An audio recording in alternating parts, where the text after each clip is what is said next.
جائے گی. تو رمضان المبارک میں قرآن پاک سے میں نے کہا کوئی اخبار نہ دیکھو, کچھ نہ دیکھو, سارا دن بس قرآن پاک دیکھو, سارا دن قرآن مجید پڑھیں, قرآن پاک سے دل لگائیں. حضرت عبداللہ ابن مسعود رضی اللہ تعالیٰ عنہ فرماتے ہیں نبی پاک صلی اللہ علیہ وسلم نے مجھے بلا کے کہا مجھے قرآن پاک تو سنا. میں نے کہا یا رسول اللہ آپ پہ نازل ہوا ہے, میں آپ کو سناؤں؟ تو فرمایا میرا دل کر رہا ہے میں تجھ سے سنوں. حضور کو زیادہ آتا تھا نا, تو کبھی کبھی آپ سمجھ لیں کہ آپ کو زیادہ آتا ہے لیکن پھر بھی سامنے والے, میں اکثر کہتا ہوں مدرسے کے طلباء سے, میں کہتا ہوں آپ قاری اور حافظ تو ہو گئے ہو پر کبھی کسی اور سے بھی سنا کرو, کہا کرو سناؤ یار دو آیتیں دل کر رہا ہے. حضرت ابی بن کعب رضی اللہ تعالیٰ عنہ کہتے ہیں نبی پاک تشریف لائے تو مجھے کہنے لگے ابی ادھر آ میں تجھے قرآن پاک سناؤں. میں نے کہا یا رسول اللہ مجھے فرمایا مجھے اللہ نے حکم دیا ہے کہ میں تمہیں سناؤں. حضرت ابی رو کے کہنے لگے یا رسول اللہ رب کریم نے میرا نام لیا ہے. میں کہا وہ کہا؟ فرمایا ہاں تیرا نام لیا ہے. رونے لگے, کہنے لگے حضور پھر تو میں بڑا خوش نصیب ہوں, سنائیے میں سنتا ہوں. تو حضور سننا بھی حضور کی سنت ہے, سنانا بھی نبی پاک کی سنت ہے. قرآن مجید کو سنیں. اور پھر یار دکھ کی بات ہے نا کہ پاسپورٹ کے دفتر تو میں 2.5 گھنٹے کھڑا رہوں, شناختی کارڈ کے لیے میں 1.25 گھنٹہ کھڑا رہوں, اور میں پہلی دفعہ سعودی عرب جاؤں تو امیگریشن کے لیے 2.5 گھنٹے بھی مجھے لائن میں لگنا پڑے تو میں لگا رہوں. دنیا داری کے لیے تو میں اتنا کھڑا رہوں اور تراویح کے لیے مجھے 1 گھنٹہ نہ کھڑا ہوا جائے تو میں بہانے کرتا پھروں. تو پھر یاد رکھو حضرت سیدہ اسماء کہا کرتی تھی نبی پاک نے مجھے کہا تھا اسماء اللہ کے رستے میں گن گن کے نہ دینا ورنہ وہ بھی تجھے گن گن کے دے. جب ہم رب کریم کو وقت اس طرح دیتے ہیں کہ دنیا داری کے لیے تو ساری ہمارے پاس ہمتیں موجود ہیں, اور تراویح کا وقت آیا تو بہانے ڈھونڈنے لگ گیا. تراویح کا وقت آیا تو وہ جو ہے اس نے شروع کر دی بات کہ جناب میرے فلان جگہ تکلیف ہے اور مجھے بلڈ پریشر ہو جاتا ہے تو پسینہ بڑا آتا ہے. تو اب تو آسانیاں ہی بڑی ہیں. صحابہ کہتے ہیں جب ہم مسجد نبی میں نماز پڑھنے جاتے تھے بارش ہوتی تھی تو مسجد میں پانی کھڑا ہوتا تھا, کیچڑ کھڑا بن جاتا تھا, تو ہم اپنی جھولیوں میں خشک مٹی ڈال کے لے جاتے تھے, اپنی اپنی جگہ بچھا لیتے مٹی, اور پھر ہم نماز پڑھتے تو ہمارے پیشانیوں پر بھی مٹی لگ جاتی. ایک صحابی جھاڑ رہے تھے تو نبی پاک نے فرمایا نہ جھاڑ, جب تک چہرے پہ رہے گی فرشتے درود بھیجتے رہیں گے. اب تو ایسی لگے ہوئے مسجد میں پھر بھی تو تراویح نہیں پڑھتا. تو ایک تو عبادت کو ٹائم دے, دوسرا قرآن مجید زیادہ سے زیادہ پڑھے, رمضان میں زیادہ سے زیادہ پڑھے, مسجدوں میں ٹائم دے. مجھے دکھ ہوتا ہے جب رمضان میں بھی نماز کے بعد مسجد کو تالا لگتا ہے. اگر ہم سارے آئیں مسجدوں میں, ہم رمضان شریف کے اندر وقت دیں, جس کے پاس ٹائم ہو وہ آ کے بیٹھ جائے قرآن مجید کھول لے, تو میرا خیال ہے کہ مسجدیں بھی ہمیں دعا دیں گی کہ دیکھو ہر وقت انہوں نے میرے اندر تلاوت کی. ایک اور بات بھی عرض کر دی ہے, یہ مجھے کہا گیا ہے میری اپنی طرف سے نہیں, یہ مجھے رکا دیا گیا ہے. کہہ دوں پکے نمازی ناراض تو نہیں ہو جائیں گے؟ جو پکے نمازی ہیں مسجدوں کے وہ میرے ساتھ وعدہ کریں ناراض تو نہیں ہو جائیں گے؟ نہیں تسی نہیں بول دے تساں ہو جانا, پکے بول دے نہیں پہ, پکے گھور دے نے پہ. پکے نمازی, یہ پکے نمازیوں سے بات, ناراض تو نہیں ہو جائیں گے؟ یہ بول کے بتائیں انشاءاللہ کہیں.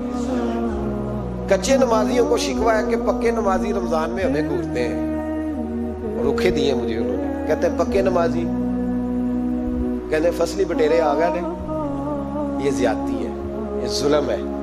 آپ پکے نمازی ہیں تو مہربانی کریں, آپ وہ جو آپ نے صاف الاٹ کرائی ہے نا اپنے نام پکی کہ ایتھے میں بھینا روز تو کتوں آ گیا, یہ چھوڑ دیں آپ مہربانی کریں. یہ اللہ کا گھر ہے, یہ کسی کے نام رجسٹری ہو سکتی. جو آیا ہے نا بیچارہ چلو کبھی کبھی صحیح, مہربانی کریں اس کو ٹائم دیں, بیٹھنے دیں, کچھ نہیں ہونے لگا. اور جب وہ آئے نا تو دعا کریں, جب اس کو دیکھیں تو کہ یا اللہ یہ آیا ہے تو ہمیشہ آتا ہی رہے, اس کو دعا دیں. مہربانی. بچے شکوہ کرتے کہتے ہیں پکے نمازی سانس نہیں لینے دیتے مسجد میں. اور ایک بات اور, یہ حضرت علی کا قول ہے, اس کو دل کی تختی پہ لکھ لینا, دل کی تختی پہ شیر خدا کی شیروں جیسی باتیں.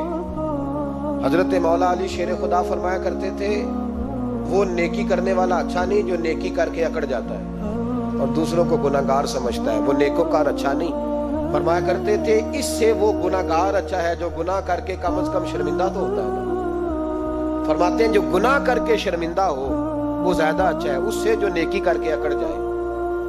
تو تھوڑی سی نیکی کر کے پرہیزگاری کر کے ساری دنیا کو گناہگار سمجھنے لگ جانا, یہ تو بت پیدا کر لیا ہے تو نے اپنے اندر. اس بت کو توڑ دے. پتہ نہیں کون کب آئے اور اللہ کا ولی بن جائے. کوئی آیا لے کے چلا گیا, کوئی عمر بھر بھی نہ پا سکا, میرے مولا تجھ سے گلا نہیں، یہ تو اپنا اپنا نصیب ہے۔ تو مہربانی کریں پکے نمازی، تھوڑی شفقت کریں۔ یہ میں سب سے نہیں کہہ رہا، جو گھورتے ہیں صرف ان سے کہہ رہا ہوں۔ کچھ پکے نمازی ہیں تو الحمدللہ دل کے بھی بڑے پکے ہیں، سوچ کے بھی بڑے پکے، اچھے ہیں، خوبصورت لوگ۔ لیکن کچھ ایسے لوگ ہیں، ہمارے شہر کے ایک ڈاکٹر صاحب ہیں، میں نے کہا نماز مسجد میں پڑھا کریں، ان کی عمر کافی زیادہ ہو گئی ہے، تو کہتے ہیں حضرت میں پڑھوں گا انشاءاللہ۔ ان کو میں نے دوائی لینے گیا تو وہاں بھی میں نے بات شروع کر دی، میں نے کہا آپ مہربانی کریں، کہتے میں آؤں گا۔ کچھ دنوں کے بعد میں نے اس مسجد میں نماز پڑھی، اور خاص کر کے پڑھی کہ یہ ٹائم ہے۔ میں نے فون کیا کہ ڈاکٹر صاحب آپ نظر نہیں آئے، تو کہتے ہیں صاحب ناراض نہ ہو جائیں۔ نمازی مجھے کہتے تھے خیر ہے ڈاکٹر صاحب، کہیں غلط جگہ تبادلہ تو نہیں ہو گیا، کوئی مصیبت تو نہیں آ گئی؟ تو کہتے ہیں مجھے شرم سی آتی ہے کہ نمازی اس طرح، ویسے بھی میں گیا نہیں، 60 سال عمر ہو گئی، تو اب نمازی تو یہ آپ کیا کر رہے ہیں؟ ہم کوئی اللہ کی رحمت کے منشی ہیں کہ ہم سے پوچھ کے وہ دے گا جس کو دے گا؟ کیا کرتے ہو؟ او بھائی، حضرت باجدید بستامی رحمت اللہ تعالیٰ علیہ جیسے لوگ کہا کرتے تھے جنہوں نے ساری زندگی جھوٹ نہیں بولا، حرام نہیں کھایا، فرماتے تھے الفن کہتا ہوں، بالغ ہونے کے بعد نماز قضا نہیں کی، لیکن پھر بھی کہا کرتے تھے دعا مانگو میرا رب مجھ سے حساب نہ پوچھ لے۔ حساب والا نہیں ہوں میں، درگزر والا ہوں۔ عدل کرے تے تھر تھر کمبن اچیاں شانہ والے، یہ تو فضل کرے تے بخشے جامن میرے جے منہ کالے۔ تو مہربانی کرے آگے چلے، رمضان شریف میں سخاوت کرنی ہے۔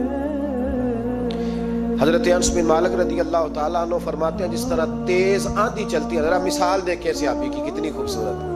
فرماتے ہیں جس طرح تیز آندھی چلتی ہے نا، اس طرح رمضان میں میرے نبی کی سخاوت چلا کرتی تھی۔ نبی پاک ہر سائل کو دیتے، جو قیدی بند ہوتے نا، قیدی جنگ کے قیدی کفار، حضور انہیں بھی آزاد کر دیتے رمضان۔ فرماتے ہیں جاؤ تمہیں آزاد کیا، سخاوت کریں۔ اور میرا مشورہ ہے اس دفعہ غریبوں سے غریب سخاوت کریں۔ نسخہ دے رہا ہوں امیر ہونے کا، تو سخی ہو جا، رب کریم تجھے امیر کر دے گا۔ سخی بن جا، مالا والے سخی نہیں ہوتے تے سخیاں کول مال نہیں ہوتا، ایتھے اوتھے دوواں جہان نہیں، سخی کنگال نہیں ہوتا۔ سخی بن جاؤ۔ میرے نبی پاک علیہ السلام نے فرمایا بندہ کبھی بھی جیب کا سخی نہیں ہوتا، سخی وہی ہوتا ہے جو دل کا ہوتا ہے۔ غریبوں کو میرا مشورہ ہے کہ 10 روپے دو، لیکن رمضان میں روز دینا، ہر شام دینا۔ غریبوں کو ساتھ بٹھاؤ، روٹیاں کھلاؤ، افطاریاں کراؤ، غریبوں کے گھروں کے اندر سوٹ پہنچاؤ، مدارس کے طالب علموں کو کپڑے خرید کے دو۔ جو کچھ نہیں دے سکتا وہ ایک مسواک لا کے دے۔ ڈیوٹی کرو، اپنے دائیں بائیں غریبوں کا خیال رکھو۔ جن گھروں میں اکثر دیکھتے ہو کہ دال کا شاپر جاتا ہے، وہاں رمضان شریف میں صبح صبح گوشت پہنچاؤ۔ مہربانی کرو، غریب امیر تو کسی کو تب دے گا جب اس نے ووٹ لینے ہوں گے، وہ تو وہاں زکوٰۃ دے گا جہاں سے اسے پتا ہوگا کہ میری تعریف اچھی ہوگی۔ وہ تو مسجد میں اس وقت خرچ کرے گا جب اس کا نام بار بورڈ پہ لکھا جائے گا۔ غریبوں، تم نے ظلم کیا ہے۔ اگر تم اپنی 4 غریب بھائی مل کے ایک غریبنی بہن کا خیال رکھتے تو اس غریبنی کو محلے کے چودھری کے پاس نہ جانا پڑتا۔ اگر 4 غریب بھائی ایک غریب بھائی کا خیال کر لیتے، تھوڑے جو صاحب حیثیت تھے، تو وہ مجبور نہ ہوتا۔ مہربانی کرو۔ حضرت عبداللہ ابن عمر رضی اللہ تعالیٰ عنہ ہر روز مدینے کے مسکینوں کو ڈھونڈ کے لاتے تھے۔ فرماتے تھے کہ ان کو ایک تھیلا دینا میں عزت نہیں سمجھتا۔ ڈھونڈ کے لاتے غریبوں کو اور اپنے سامنے دسترخوان بچھاتے رمضان میں، اور پھر ان پہ کھانے چنتے اور فرماتے غریب کھائیں گے تو میرا اللہ راضی ہوگا۔ ساتھ بٹھا کے کھلاتے۔ ایک بڑی عجیب بات ہو گئی، گھروں میں ہو جاتی ہے، جن گھروں میں زیادہ مہمان آتے ہیں وہاں یہ مسئلے بن جاتے ہیں۔ ایک دن زوجہ کہنے لگی کھانا آپ کا یہ آج مہمان کو نہ لائیے گا۔ کہہ دیتی ہیں نا بیویاں کبھی کبھی، یہ نافرمانی نہیں۔ اگر آپ کو کھڑا کیا جائے نا رمضان میں روزہ رکھ کے باورچی خانے، تو الگ پتا جائے، اس کو نافرمانی نہ سمجھے، بیوی نے پکا کے نہیں دیا جی۔ تو حضرت عبداللہ ابن عمر کی زوجہ کہنے لگی آپ کا کھانا ہے، مہمانوں کا کوئی نہیں۔ تو حضرت عبداللہ ابن عمر کہنے لگے اللہ تجھے جزا دے، تو روز پکا کے دیتی ہے، چل اس طرح کر، مجھے سرکہ اور کھجور دے دے، روٹی میرے مہمان کو دے دے۔ تو آپ کی زوجہ رو پڑی، کہنے لگی اگر آپ افطاری والوں کا اتنا خیال کرتے ہیں تو میں نہ کروں؟ مجھے 10-20 منٹ کا ٹائم دے، میں اپنے اوپر وزن بوجھ ڈالوں گی، میں تھوڑی مشقت میں پڑوں گی، لیکن مہمانوں کے لیے افطاری کا ضرور بندوبست کروں گی۔ ہمارے ہاں تو افطاریاں بھی سیاسی ہیں، ووٹ کٹھے کرنے کے لیے افطاریاں۔ اور ڈرو اللہ سے، کس کس نام پہ لوگ دنیا داری کریں گے، کس کس نام؟